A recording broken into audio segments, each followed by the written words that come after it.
Au plaisir de se retrouver dans ce carrefour de l'information. La bonne information, c'est sur DBS Télévision. Mesdames et messieurs, bienvenue au 19h45 de ce jeudi 28 août 2025. Voici les titres qui font l'actualité au Cameroun.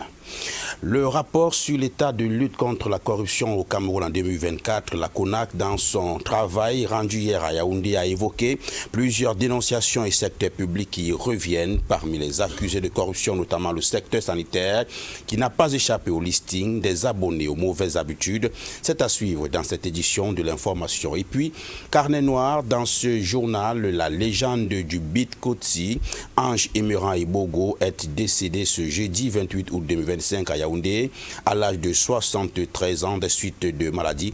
Le surnommé l'Ange du Beat Kotsi était d'abord un excellent guitariste et vocaliste. Il laisse un grand vide dans la scène culturelle et la musique camerounaise. Le portrait de l'homme et sa discographie à suivre dans ce 19h45. Voilà pour les titres.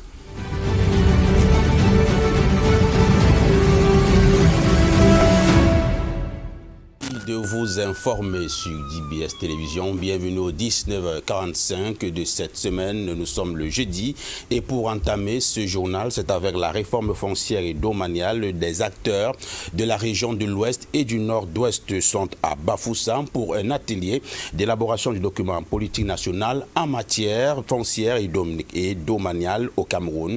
Ils y seront jusqu'au 29 août en cours. Voici les précisions d'Alci Yangwa, correspondant d'DBS Ouest. La question foncière et domaniale, d'aucuns l'aperçoivent comme une poudrière latente. Pour la désamorcer, le ministère des Domaines, du Cadastre et des Affaires foncières a entrepris, suivant les instructions du Premier ministre, la réforme foncière, qui passe par l'élaboration du document de politique nationale en la matière. C'est ainsi qu'une plateforme multi-acteurs est mise sur pied et des ateliers interrégionaux sont organisés pour consulter les différents acteurs dont l'implication dans les affaires foncières et domaniales est avérée. Bafoussam abrite ainsi la rencontre des acteurs de l'aire géographique ouest et nord-ouest. Généralement, et sur les autorités traditionnelles. Tant qu'on ne prend pas en considération la position des chefs traditionnels, la position des autorités traditionnelles, ça devient très difficile de gérer la terre. Quand les élites viennent, quand l'État vient prendre la terre sans consulter la population, le plus souvent ça crée trop de conflits. Nous souhaitons qu'avec cette nouvelle prise, nous allons trouver des solutions équitables. Entre autres partenaires de ce projet dont l'étape de l'Ouest-Nord-Ouest est présidée par le gouverneur, représenté par le secrétaire général de ce service, la FAO, la Banque mondiale, la GIZ, la Rice, en Resources Initiative. Il reçoit l'appui technique du Centre africain d'études internationales, diplomatiques, économiques et stratégiques CEDES. L'objectif étant de s'assurer que la procédure est participative et inclusive. La vision, l'idée est qu'au terme de nos travaux, que les contributions soient vraiment inclusives pour nous permettre d'améliorer aujourd'hui l'environnement en matière foncière et domaniale, un environnement qui désormais doit tenir compte de nouveaux challenges, challenges sur le climat, challenges sur les populations vulnérables, challenges sur la décentralisation. Et aujourd'hui, nous avons, j'ai envie de dire, cette chance-là d'avoir autour de la table, d'avoir dans la même salle tous les différents acteurs concernés. Des échanges, des suggestions et des contributions sur la base de la proposition de Caneva dressée par la plateforme multi-acteurs de concertation en sortira un document consensuel pour une loi foncière et domaniale, vecteur de l'économie et de la cohésion sociale qui tient compte des diverses spécificités. Nous l'annoncions en titre il y a quelques poussières de secondes. La Commission nationale anticorruption a rendu public hier mercredi son rapport de 2024 en tête de liste des secteurs les plus corrompus, notamment la santé, suivi des infrastructures et puis des finances. Un trio qui met à mal la population et qui fait enregistrer plusieurs milliards de pertes au Cameroun. La lecture, c'est avec Halid Maman. C'est un constat alarmant. Dans son rapport de 2024, La CONAC place une fois de plus le secteur de la santé parmi les plus touchés par la corruption. Près de 25% des dénonciations reçues concernant ce domaine. Extorsion, détournement de médicaments, surfacturation, autant de pratiques qui compromettent gravement l'accès aux soins. Autre foyer critique, les infrastructures et les finances publiques, où des marchés fictifs et des projets inachevés continuent de siphonner les ressources. En cause, un manque de sanctions concrètes de l'absence d'une loi anticorruption pourtant attendue depuis des années. Santé, infrastructure, finances, le trier noir de la corruption en 2024. Face à cette impasse, la société civile propose des alternatives. Numériser les paiements, publier les budgets hospitaliers, créer des cellules de veille citoyenne. Mais sans volonté politique forte, ces solutions risquent de rester lettre morte. La santé d'un pays ne se mesure pas qu'en hôpitaux, mais aussi en intégrité. Et sur ce point, le chantier reste immense pour le Cameroun. Et nous voici en politique. Akere Tandemmouna était face à la presse ce jour. Le candidat à l'élection présidentielle du 12 octobre prochain a décliné aux hommes et femmes de médias son programme politique axé sur 8 piliers. Le reportage de Eddie Junior ici à Nisséonana. Le Cameroun, selon Maître Akere Mouna, va mal entre le mal-être de son économie, à des pratiques d'exclusion et de marginalisation qui perdurent, en passant par la corruption qui s'aggrave et des institutions qui se délitent. L'heure est au changement. Le candidat investi par le parti Univers a présenté ce 28 août à Yaoundé son programme politique. En cas de victoire, pour ces 100 premiers jours, la priorité est donnée à... Les 100 jours-là, on va créer dans chaque arrondissement des comités de développement animés par des ressortissants de ces arrondissements-là. Ils vont déterminer qu'est-ce qu'il y a en priorité. Qu'est-ce qu'il y a en priorité pour nous. Eux, ils vont s'asseoir et dans une semaine, déterminer les priorités pour leur département. Tous les 360 arrondissements, il y en a 360. Je pense qu'il faut qu'on se réconcilie avec notre passé. Je pense que la diaspora n'est pas intégrée dans notre développement. Ils ont les moyens, ils ont les capacités, ils ont l'amour pour leur pays, ils ont cette passion-là. Donc, qu'est-ce que je propose? Chose simple, la multinationalité dans les premières heures. À ça, s'ajoute, dans le même timing, un audit général de l'État, un dialogue inclusif voit vers une paix durable ou encore le renforcement de la démocratie et de la gouvernance. Le combat pour la bonne gouvernance et la lutte contre la corruption sont également les maîtres mots de la campagne de l'ex-bâtonnier. C'est la lutte contre la corruption et la promotion de la bonne gouvernance. C'est un problème transversal. Si vous ne réglez pas ça, vous n'aurez pas réglé le problème de santé, ni de justice, ni d'infrastructure, ni d'éducation, quoi que ce soit. Il y a ce problème. La corruption. Il faudrait que ça soit dangereux. Il faudrait que les biens soient déclarés. Maître Akere Tandemmouna se donne 5 ans. Après lesquels je vais m'en aller. J'organise les élections et je m'en vais. Et pendant ces 5 ans, on va tout revoir. Notre façon de voir notre économie, la façon dont l'éducation se passe. On va revoir comment on procède au développement de notre pays. On va tout savoir sur la constitution qu'il nous faut. Et sûrement là-dedans, on va mettre limite d'âge. Non seulement ça, on va mettre limitation de mandat. Une période, selon lui, de transition qui lui permettra de faire asseoir les 8 piliers de son programme politique, à l'instar de la santé, la justice et les droits de l'homme, les sports, la culture et le tourisme, entre autres. En ce qui concerne la présidentielle de 2025 au Cameroun, l'Union nationale pour la démocratie et le programme abrégé UNDP a été chaleureusement accueilli à Bertois. Son président national, Bello Bouba Maïgari, lance un appel aux militants et sympathisants afin de faire le bon choix pour faire prévaloir la démocratie pour l'instauration du progrès. Voici les précisions de Alexis Yangwa.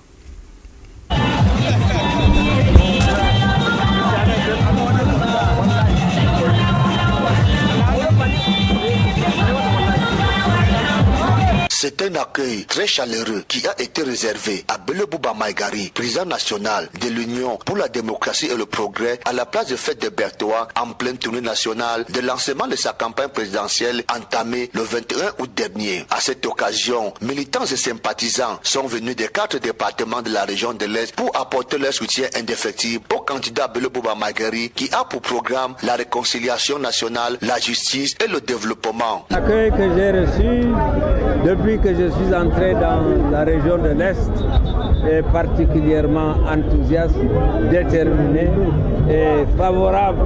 Et je repars donc bien confiant que la région de l'Est est déterminée à faire prévaloir la démocratie pour que s'instaure désormais le progrès dans notre pays.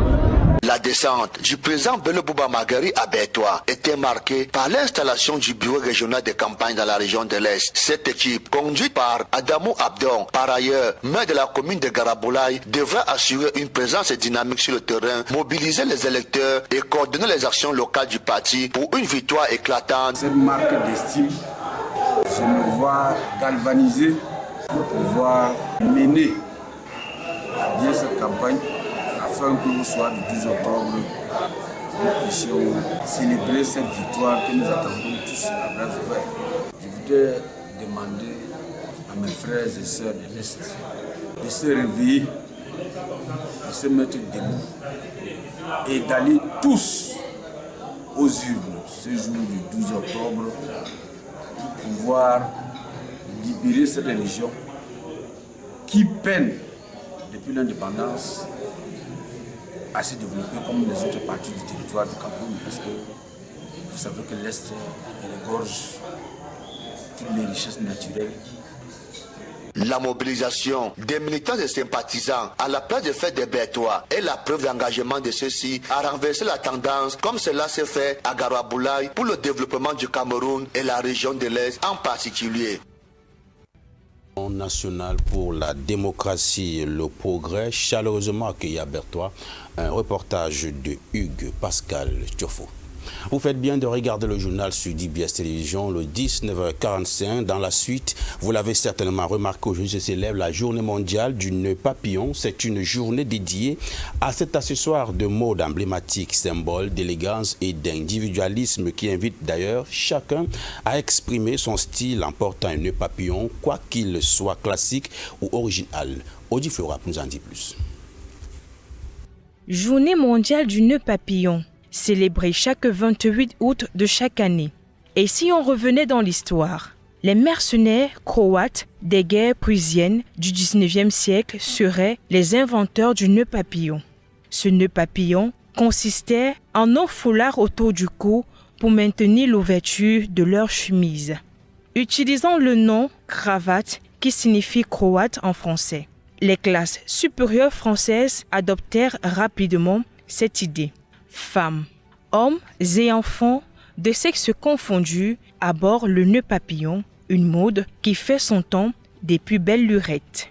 Les personnalités publiques de plusieurs secteurs d'activité en ont fait un identifiant. C'est le cas de James Bond, acteur de cinéma, Sir Winston Churchill, homme d'État, pour ne citer que cela. Dans ce journal, Angé Bogo n'est plus l'artiste camerounais à ranger son micro et sa guitare dans la nuit d'hier mercredi 27 août des suites de maladie. Angé Bogo, du haut de son expérience et de sa discographie, était d'ailleurs l'un des ambassadeurs du Bikutsi. Son décès à l'âge de 73 ans laisse un vide certain dans l'industrie culturelle camerounaise. Sa vie, sa mort et sa discographie, c'est dans ce récit de Cathy Nandiou.